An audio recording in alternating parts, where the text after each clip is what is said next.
یہ میری خوش قسمتی کہ میں حضور کا امت ہوں، ساری زندگی اس کا شکریہ ادا کرتا رہوں تو کہ شکر ادا۔ ہم حضور کے امتی، نبی انتظار کرتے رہے، نبی منتظر رہے۔ حضرت خلیل اللہ کی بارگاہ میں پکار رہے ہیں، ربنا وابعث فیہم رسولا، مالک رسول بھیج دے۔ کوئی کہتا ہے لیسا بفظ ولا بغلظ، وہ ترشرو نہیں ہوگا، سخت مزاج نہیں ہوگا، ماتھے پہ شکنے لانے والا نہیں ہوگا، وہ پیار بانٹنے والا ہوگا، بس وہ آیا جا رہا ہے۔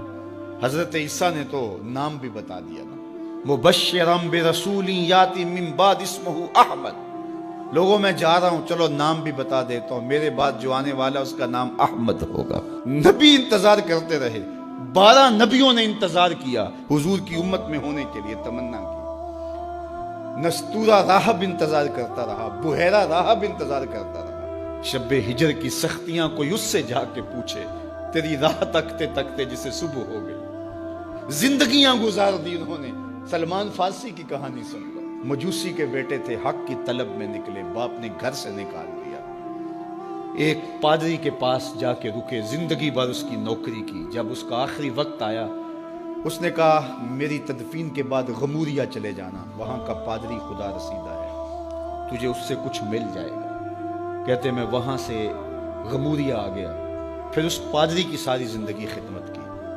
جب وہ مرنے لگا تو اس نے کہا کوئی ایسا شخص نہیں ہے جس کے پاس اب میں تجھے بھیجوں، لیکن نبی آخر الزمان کے ظہور کے لمحے آ گئے، تو یہاں سے یثرب چلا جا، وہ اس نبی کی ہجرت گاہ ہوگی، تیری زندگی سنور جائے گی، تو نے بڑی محنت کی ہے، بڑی نوکری کی ہے میری۔ کہتے میں نے اس کو کہا کہیں ایسا نہ ہو میں دھوکہ کھا جو مجھے کوئی نشانی بتا دے۔ اس نے کہا 3 نشانیاں، ایک صدقہ نہیں لے گا، دوسرا ہدیہ رد نہیں کرے گا، تیسرا 2 کندھوں کے درمیان مہر نبوت ہو۔ کہتے ہیں میں نے اس کی تدفین کی، یثرب کی جانب جاتے ہوئے ایک قافلے میں شامل ہو گیا، انہوں نے مجھے پکڑ کے اپنا غلام بنا لیا، لیکن میرے پہ مہربانی یہ کی کہ مجھے بیچا جا کے مدینے میں۔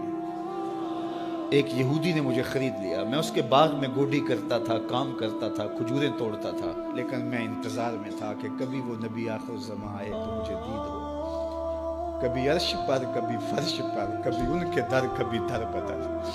غم عاشقی تیرا شکریہ، میں کہاں کہاں سے گزر گیا۔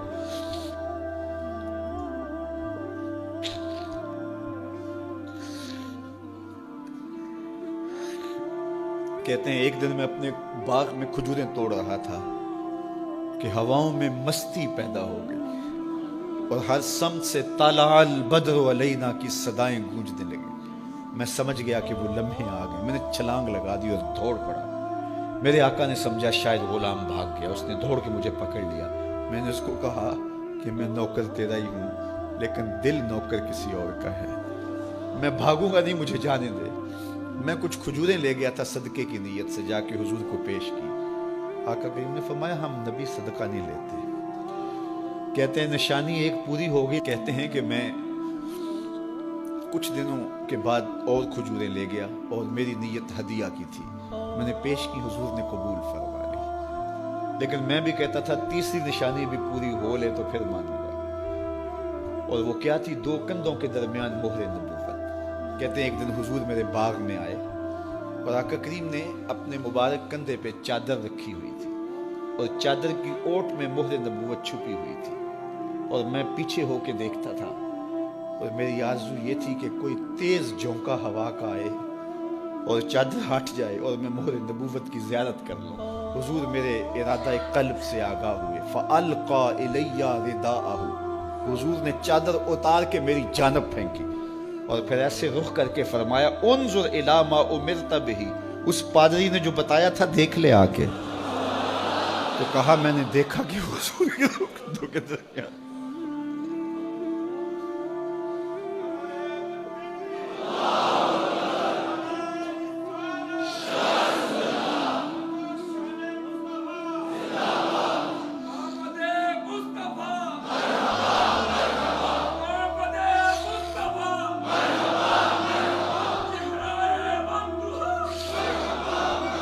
شب ہجر کی سختیاں کوئی اس سے جا کے پوچھے، تیری راہ تکتے تکتے جسے صبح ہو گئی۔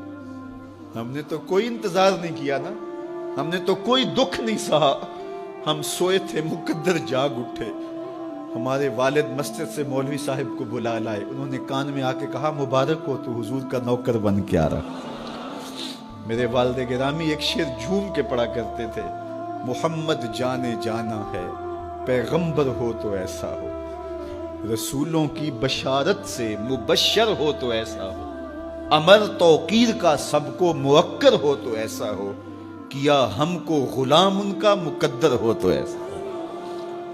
میں اپنے مقدر پہ قربان نہ جاؤں, آپ اپنے مقدر پہ نثار نہ جائیں. ہمیں وہ نبی ملا جو نبیوں کا نبی. بنو سعد کے مقدر بھی جاگ اٹھے. اللہ اکبر, کیا وہ خوش نصیب وادیاں تھیں, کیا وہ خوش بخت پہاڑ تھے بنو سعد کے, جہاں حضور نے زندگی کے ابتدائی سال گزارے. اللہ اکبر. حضرت حلیمہ سعدیہ کہتی ہیں جب میں حضور کو گھر لے گئی تو میرے گھر میں روشنیاں آ گئیں. باقاعدہ عورتوں نے کہا حلیمہ تو اتنی امیر ہو گئی ہے رات کو بھی دیا نہیں بجھاتی. بڑے امیر کبیر گھرانوں میں بھی رات کو لوگ دیا بجھا دیا کرتے ہیں, لیکن تو اتنی ہی امیر ہو گئی ہے کہ رات کو بھی تیرے گھر کا دیا نہیں بجھتا. تو حلیمہ سعدیہ نے کہا آؤ میں تمہیں بتاؤں میرے گھر میں دیا کون سا روشن. باقاعدہ ہم جولیوں کو بلایا, پالنے میں حضور تھے, اشارہ کر کے کہا ما کننا نحتاج الی السراج من یوم اخذناہ, جب سے یہ پیارا گھر آیا ہے میں نے سارے دیے توڑ دیے.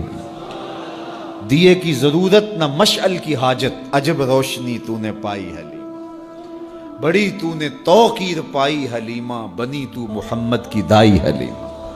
کہا ما کننا نحتاج الی السراج من یوم اخذناہ, جب سے یہ پیارا گھر میں آیا ہے میں نے سارے دیے توڑ دیے. جہاں روشنی چاہیے ہوتی ہے حضور کو اٹھا کے اس کمرے میں لے جاتے ہیں, وہاں انوار پھیل جاتے ہیں, روشنیاں پھیل جاتی ہیں. کیسے اجالے پھیلے, کیسی روشنیاں پھیلے. حلیمہ دا چھپر کھجوری دے تھلے, حوراں وچھالے نوری مسلے, فرش تو عرش تک پہ گئی دہائی, حلیمہ نے لٹ لئی خدا دی خدائی. اللہ اکبر. وہ سارا دن تو صحراؤں میں گھوم لیتی تھی, اسے جب بھوک لگتی تھی لبوں کو چوم لیتی تھی.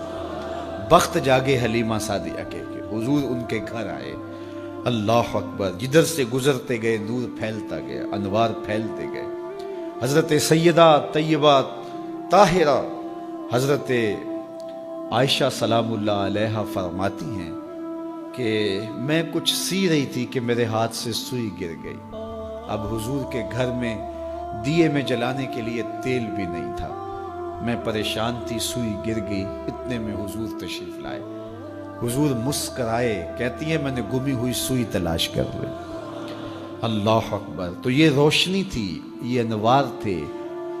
اللہ اکبر. اذا ضحک یتلالع فی الجدر, جب حضور مسکراتے تھے سامنے والی دیواروں پہ عکس پڑتا تھا.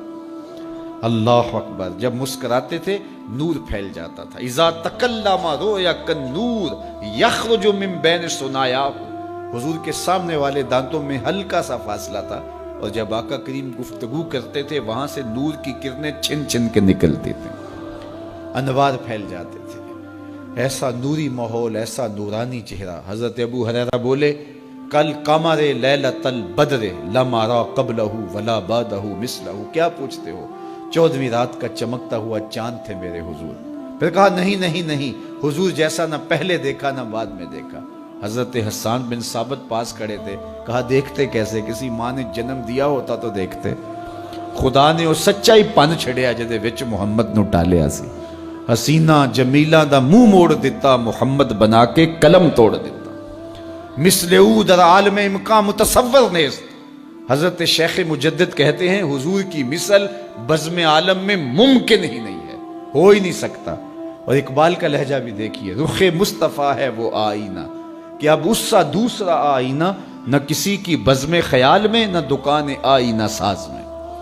تو وہ پیکر تراشا, وہ پیکر تراشا, مکھ چند بدرشا شانی ہے, متھے چمک دی لاٹ نورانی ہے, کالی زلف تیک مستانی ہے, مخمور اکھی ہن مد بھری. کیسا جمال دیا, کیسا حسن دیا. اچھا بریلی کے امام سے بھی پوچھ لیجئے. اللہ اکبر. بل بل نے گل ان کو کہا, کمری نے سروے جاں فضا.